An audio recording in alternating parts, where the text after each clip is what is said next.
There is something magical about Shawshank Redemption. The film seems to be something of a Rorschach for people. They project their own lives, their own difficulties, their own obstacles, and their own triumphs into it. Every time I rewatch this film, I walk away with something new. And today I want to share one of those revelations with you. I'm diving into the character Red, played by Morgan Freeman, and the 3 scenes that define his story. Those 3 scenes, I think, are as good as it gets. I just love what Morgan did in those scenes. Well, what was it he did? But the question is more complicated than it sounds. To really answer it, we need to connect these 3 moments to different characters and details. Once we do, you'll see why the creator of the film, Frank Darabont, calls them his favorite scenes, and how something as small as the raven named Jake somehow ties it all together. We see by your file you've served 20 years of a life sentence. You feel you've been rehabilitated? Oh, yes, sir. Absolutely, sir. When we first meet Red, he looks uncomfortable, like he doesn't belong in that room. 20 years into his life sentence, he answers the parole board's questions with what he calls, "That's God's honest truth." but the words he speaks couldn't be further from it. He isn't just lying to the people in front of him, he's lying to himself. He is wrong, and you will understand what I mean by that soon. In the sequence when Andy first arrives at Shawshank, the film does a great job of showing how settled Red has become. He is respected, surrounded by friends, and for a man who will be at prison for life, strangely at ease.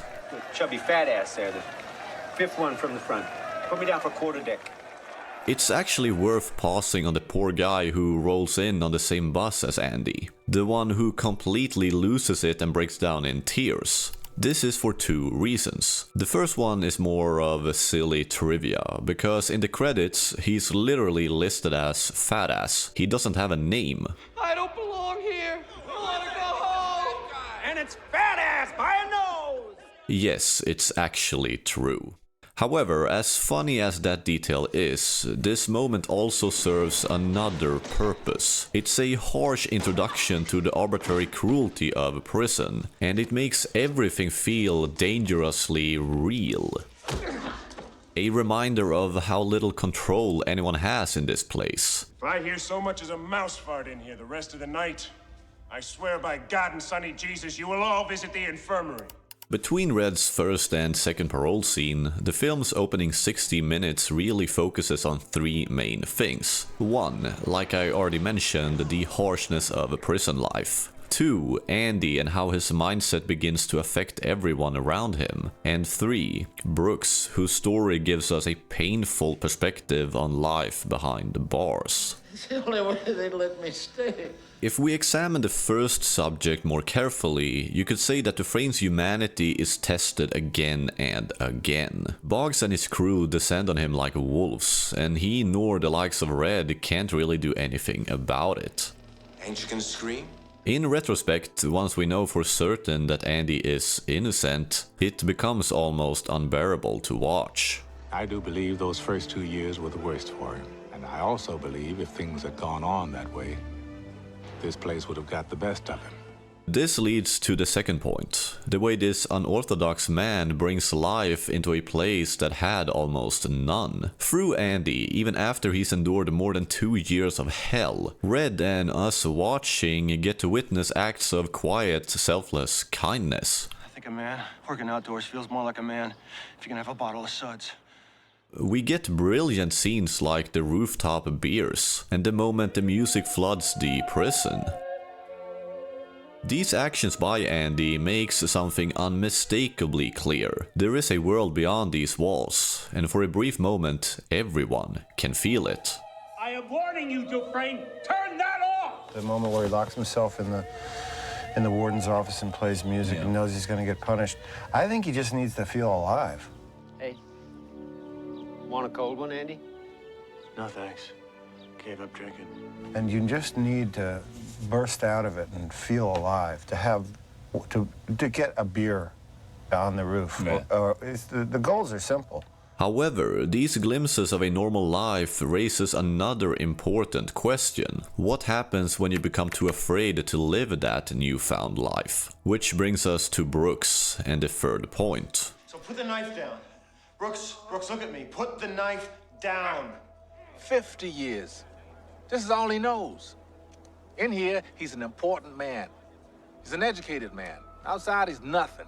This conversation is crucial. It's the first moment in the film when Red speaks from the heart, and every word he utters carries real belief. Something we won't see again until the last few minutes of the movie. These walls are funny. First you hate them, then you get used to them. You're gone now. You're free. Enough time passes, you get so you depend on them. In Brooks' case, Red is tragically correct. Inside Shawshank, this old fella had his books, his purpose, and his bird Jake that I will return to soon. Jake says thank you. But outside, he had nothing. After 50 years, adjusting to a normal life would be near impossible.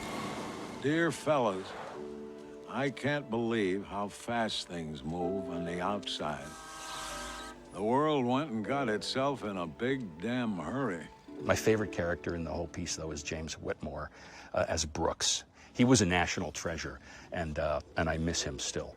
Sometimes after work, I go to the park and feed the birds. I keep thinking Jake might just show up and say hello.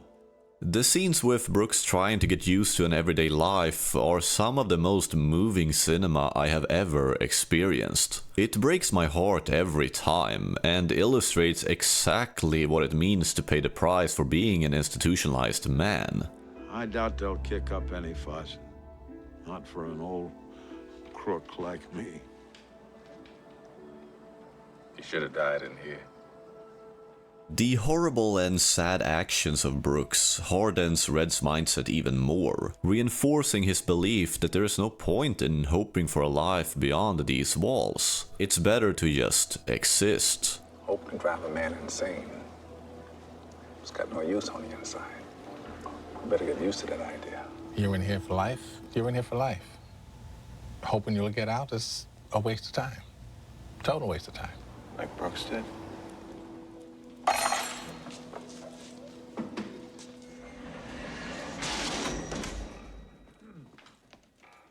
On a quick glance, the second scene looks very familiar to the first. Red basically states the exact same words again and gets rejected again. But there is actually a big difference here. Absolutely rehabilitated. In contrast to the first scene, back then there was still some kind of ambition inside of him. He believed in something, he just didn't know what that was at the time. Now 10 years later, it might sound harsh, but this scene shows that Red more or less has accepted the easy way out of life. Especially in his body language, tone of voice, and the blank stare into nothing. 30 years. Jesus, when you say it like that. You wonder where it went? However, he still had Andy by his side, and that would prove to be the key to everything. I'll explain in just a moment how this friendship connects to Brooks and Jake. But first I want to show you how the moral dynamics in the prison brilliantly flips as we move into the last hour of the film. You be sure and thank Maisie for this fine pie. And behind every shady deal, there was Andy, keeping the books. You know, the funny thing is, on the outside, I was an honest man, straight as an arrow. I had to come to prison to be a crook. With Andy leading the way, we gradually begin to see the humanity, compassion, and goodwill of the prisoners. Sure, like Andy says, he's become a crook, but a necessary one, especially as the prison staff grow increasingly corrupt and ruthless. It makes you cheer for Red, Andy, the new Tommy, and the rest of the guys, all the more when you realize that the warden is the worst of them all.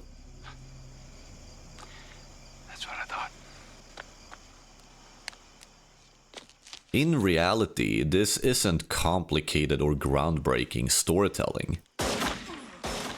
But what makes it so heartbreaking is how effectively it destroys everything that the film has been building, and thereby everything Andy has touched. I'll pull you out of that one bunk, Hilton, and cast you down with the sodomites. Feel bad about it if you want to, but you didn't pull the trigger. No, I didn't.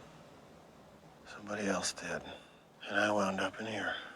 It was one of my favorite days of filming. Because? Because of the sheer simplicity of pointing the camera at the actors and letting them do their job. You think you'll ever get out of here? Yeah. One day, when I got a long white beard and 2 or 3 marbles rolling around upstairs, they let me out. Me just sitting on an apple box and just staring at these guys for hours. And they were showing me my movie again. Tell you where I'd go. To Watanabe. So, what? To Watanabe. Even at the lowest point in Andy's life, his imagination still finds a way to make him smile. And this affects Red too. It gives him comfort, but also plants a quiet sense of worry. He thinks of Brooks and of the cost of hope in a place like this. I don't think you ought to be doing this to yourself, Andy. This is just shitty pipe dreams. I guess it comes down to a simple choice, really. Get busy living, or get busy dying. It leaves us together with Red in thinking that there is no happy way out of this, that Andy's story is over, but oh boy how wrong we all were. Just one man with a little ice axe, chipping away at solid rock. To make up your mind to do it, you can do it. As Andy crawled through an actually filthy pipe to escape, that shitty pipe dream Red had been talking about suddenly became reality.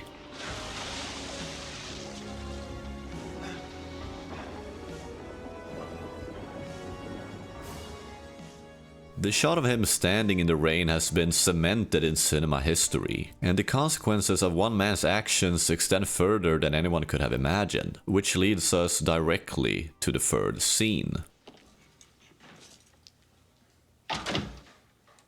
Please sit down. What we experience in this final confrontation is a man that can see through the system. You feel you've been rehabilitated? Rehabilitated? There's a guy who's to some degree already free because he's been completely liberated. What do you really want to know? Am I sorry for what I did? Well, are you? There's not a day goes by I don't feel regret. Not because I'm in here, because you think I should. When you get to see a performance like that without cuts. A young, stupid kid who committed that terrible crime. Where you see the development of the line, where you see it's not manipulated with someone else's emotions, just allow the actor to keep going forward. I love that. I want to try to talk some sense to him. Tell him the way things are. But I can't. Red finally has clarity, hope, and courage. On one hand, because his friend is gone and that he now has nothing left to lose. But on another hand, because his friend showed him that it's worth it. He's out. Because he's out in his mind. He's out, period. He's out. Outside, gone. Yeah. If a man like Andy Dufresne, falsely imprisoned for 20 years, plagued by terrible luck, could still hold on to a feeling of optimism and freedom, then anyone could. The least Red could do was to live as he were already free, even if the walls still closed in around him. He stopped rehearsing apologies, stopped pretending to be the man they wanted to see. And ironically, it was that honest acceptance, his freedom of mind, that finally persuaded the parole board to open the door for real. Rehabilitated? It's just a bullshit word. So you go on and stamp your form, Sonny, and stop wasting my time. And this brings us to Jake the Raven, and his quiet but brilliant connection to the larger story. The piece of symbolism I want to discuss is the parallel between Jake and Andy. Hey, Jake, where's Brooks? Just as Andy arrives at Shawshank as a first-timer and Red takes him under his wing, Brooks takes Jake in as a baby bird and cares for him. I'm gonna look after him until he's big enough to fly. The two pairs grow fond of each other and find real meaningful friendships. And before leaving the prison, Brooks sets Jake free because he has to. You're free. Once on the outside, he searches for the bird, but he never finds him. And unable to find meaning beyond the walls, Brooks dies alone. Red too watches Andy go free before earning his own parole, a feeling he later puts into words in this brilliant quote. I have to remind myself that some birds aren't meant to be caged. Their feathers are just too bright. Then once Red gets out, we see him go through the same everyday life that Brooks did. We see Red struggle at the store, struggle in the new society. Ultimately, it looks like he's walking towards the same dead end as our lovely Brooks. But unlike Jake, Andy manages to leave Red a different road to follow. A lot of people have told me that the big moment for them, the moment they cherish, the one moment they take away with them, is the moment that Red finds the box. You remember the name of the town, don't you? It's like everything sort of closes in and gets tight at that moment. It's worth remembering that the title The Shawshank Redemption doesn't point primarily to Andy Dufresne or the prison in general. It points to Red. I would argue he is the main protagonist of the entire movie, the guy that in his mind goes from nothing to everything. That idea connects beautifully to the words carved into the wood above the table. Brooks was here, so was Red. Symbolically, it represents the edge of misery, the choice of either getting busy living or getting busy dying. Brooks tragically stepped off the chair. Red, however, climbed back down, because he had found his bird of faith in a lifelong friend, and in doing so, Red was finally redeemed from Shawshank Prison. Get busy living, or get busy dying. That's goddamn right. The film ends with the final proof of that choice. Red at last finding the courage to dream of the Pacific Ocean, of freedom, and of a life beyond the walls. I hope to see my friend and shake his hand. I hope the Pacific is as blue as it has been in my dreams. I hope. If you liked this video, you should click on this one next. Thank you for watching and bye bye.